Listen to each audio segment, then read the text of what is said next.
हर रोज एक नई कहानी देखने के लिए चैनल को सब्सक्राइब करें और बेल आइकन दबाना ना भूलें।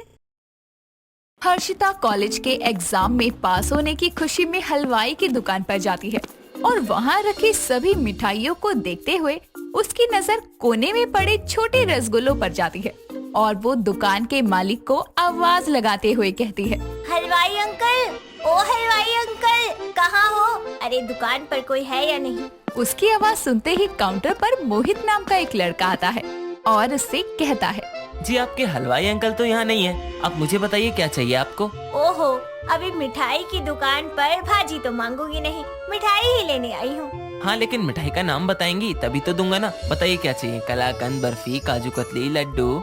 ये सब नहीं चाहिए, मुझे बस 1 किलो गुलाब जामुन दे दीजिए। ठीक है अभी देता हूँ। हर्षिता फोन में बिजी हो जाती है और मोहित उसे गुलाब जामुन पैक करके दे देता है और वो पैसे देकर चली जाती है। कुछ देर में जब वो घर आती है तो जाते ही अपनी माँ को जोर से गले लगाती है। तभी उसकी माँ राम प्यारी कहती है, हाय दैया, तू गले लगा रही है कि मुझे दबोचकर मारने की कोशिश कर रही है? छोड़ मोए।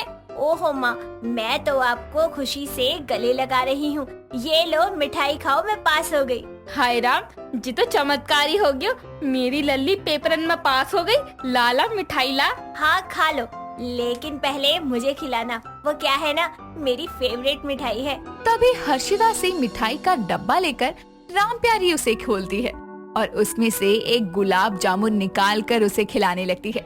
जैसे ही हर्षिता मिठाई खाने के लिए मुंह खोलती है तो मिठाई देखकर कहती है, 1 मिनट, ये तो काले वाले हैं। मैंने उस चपड़ गंजू को सफेद वाले देने को कहा था।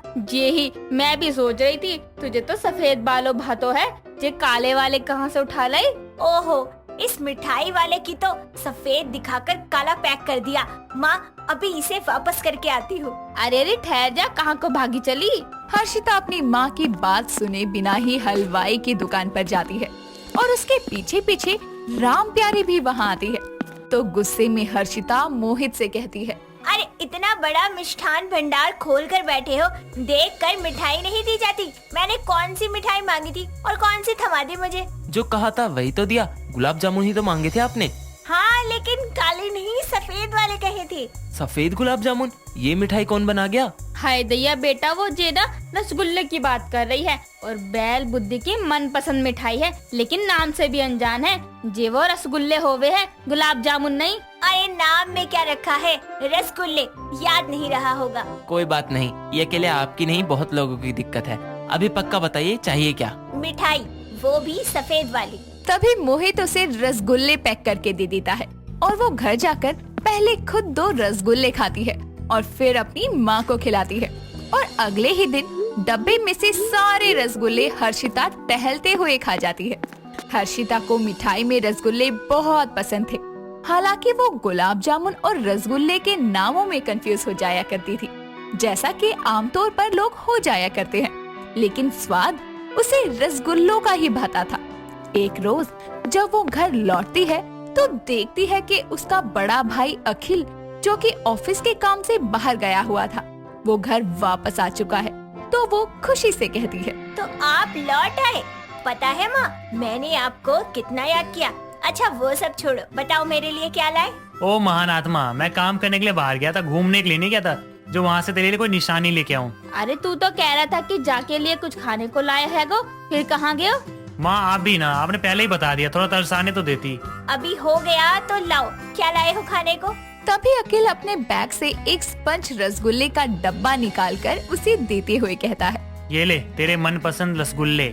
और लेकिन ये स्पंज वाले हैं जो यहाँ की दुकानों में नहीं मिलते। स्पंजी रसगुल्ले? अच्छा माँ, कटोरी चम्मच तो लाना जरा, मैं भी तो खा के देखूं। ओहो लल्ला, जाने 2 दिन पहले ही रसगुल्ले खाए होते, अभी तू भी जे रसगुल्ले ले आयो। हर्षिता एक बार में सारे न खाइयो, मैं कटोरी लाती हूँ। राम प्यारी किचन से कटोरी चम्मच लेकर आती है और तीनों एक साथ स्पंज रसगुल्ला खाते हैं। तभी रसगुल्ले को चबाते हुए हर्षिता कहती है, भैया ये स्पंजी रसगुल्ले को कितना चबाना पड़ रहा है, ऐसा लग रहा है गाय की तरह जुगाली कर रही हूँ। सही कहते हैं लोग बाग, बंदर को अदरक भात होना है। अरे जे महंगे और बड़े वाले रसगुल्ले हैगे, मुझे तो अच्छे लग रहे हैं। ओहो माँ, मैंने कब कहा कि अच्छे नहीं हैं? देखो ना, मुंह में डालते ही चाशनी बाहर आ गई, पर बहुत मीठे हैं, मजा आ गया। तूने कभी खाए नहीं थे ना, इसलिए मैंने सोचा तेरे लिए लेके चलूं। ना एक बहुत है, बाकी खाने के बाद खा लिए। लल्ला तुझे ना पता, जे अभी सारे रसगुल्ले लपेट जाएगी तो पता भी ना चलोगी, रसगुल्लों की चटोरी होगी है। इतना कहकर उसकी माँ रसगुल्ले का डब्बा उठाए रसोई की तरफ चली जाती है। समय बीतता है। एक रोज पड़ोस में रहने वाली उसकी सहेली शुमोना उसके घर लड्डू ले आती है और आवाज लगाते हुए कहती है, काकी की धौर है तुम। ए बंगाली सखी, कैसे आना हुआ? क्या लाई है? हाँ बोल, का हो गयो? काहे मोहे याद कर रही है बंगालन? काकी के मोना छो, हम आपको खुशी का लड्डू खिलाने आया है। वो हमारी बऊदी को लड़का हुआ है, हम बुआ बन गया। अरे कम बुद्धि, वो बन गया ना बन गई हो तो है। एक ही बात होता है आंटी। ले हर्षिता, लड्डू खा।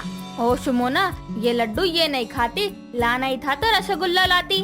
उड़ी बाबा, रसगुल्ला तो हमारे बंगाल में एकदम भालो मिलता है। हम बंगाल जाएगा तो तुम्हारे लिए 1 हांडी रसगुल्ला लाएगा। बताओ अभी, रसगुल्ले खाने के लिए मैं इसके बंगाल जाने का वेट करूं? तू तब तक लड्डू ही खिला दे। इतना कहकर वो झट से एक लड्डू उठाकर खा जाती है। शुमोना और उसकी माँ ये हरकत देखकर हंसने लगते हैं। ऐसे ही कुछ दिनों बाद हर्षिता मोहित की दुकान के पास से होकर गुजर रही थी। तभी उसकी नजर रसगुल्लों पर जाती है और वो खुद से कहती है, ओ वाओ, सफेद गोल गोल मिठास से भरे हुए रसगुल्ले कितने मस्त हैं। उस दिन इनके नाम के चक्कर में मैंने उस लड़के को बुरी तरह सुना दिया था। उससे जाकर सॉरी कहना चाहिए। तभी हर्षिता दुकान में जाती है तो उसे देखकर मोहित कहता है, अरे आप आज क्या लेने आई हैं? काले वाले रसगुल्ले या सफेद वाले गुलाब जामुन? चलिए, अपनी उस गलती की वजह से मैं आपको याद तो हूँ। वैसे मैं मिठाई लेने नहीं, आपसे उस दिन के लिए माफी मांगने आई हूँ। कोई बात नहीं, इंसानों से ही तो गलती होती है, लेकिन फिर भी अगर आप माफी चाहती हैं तो आपको मेरा बनाया केसर वाला रसगुल्ला खाना होगा। क्यों नहीं, रसगुल्ला तो कैसा भी खा सकती हूँ मैं, मना करती ही नहीं। तभी मोहित उसे एक केसर वाला रसगुल्ला खाने को देता है। कुछ देर में बातों बातों में दोनों के नंबर एक्सचेंज होते हैं। समय बीतता है और दोनों की बातचीत बढ़ने लगती है। अब जब भी हर्षिता को मिठाई लेनी होती तो वो मोहित की दुकान पर आ जाया करती। ऐसे ही एक दिन मोहित हर्षिता को कॉल कर एक रेस्टोरेंट में आने को कहता है। हर्षिता तैयार होकर वहाँ समय से पहले पहुँच जाती है। तभी कुछ देर में वहाँ मोहित सूट बूट में तैयार होकर आता है और घुटने के बल बैठ जाता है। ये देखकर हर्षिता शर्मा जाती है, लेकिन जैसे ही वो फूल की जगह एक छोटे से कपड़े से ढका हुआ मटका आगे करता है, हर्षिता हैरानी से उसे देखकर कहती है, इस मटके में क्या मैं चिल्लर रखूं? मटका देकर कौन प्रपोज करता है? अरे हर्षिता, हलवाई का बेटा हूँ, कुम्हार का नहीं। मटके से कपड़ा हटाकर देखो, तुम्हारे लिए एक छोटा मटका भर के बंगाल के बादाम वाले रसगुल्ले लाया हूँ। ये खाओगी ना तो झट से मेरे गले लग जाओगी। तभी हर्षिता मटके को अपने हाथ में लेती है तो वो ठंडा लगता है और उस पर रखा कपड़ा हटाती है तो उसमें बहुत सारे रसगुल्ले होते हैं। वो मटके में से एक रसगुल्ला निकाल कर खाती है और खुशी से मोहित को गले लगाकर कहती है, तुम्हारा ये रसगुल्ले वाला प्रपोजल मुझे मंजूर है। Mohit, I rasgulla you. I love you मेरी रसगुल्ला लवर। इतना कहकर दोनों मटके से एक एक रसगुल्ला निकालकर एक दूसरे को खिलाते हैं। दोस्तों, अगर आपको ये कहानी पसंद आई तो इसे लाइक करें, शेयर करें और कमेंट करके बताएं कि कहानी में आपको सबसे अच्छा क्या लगा।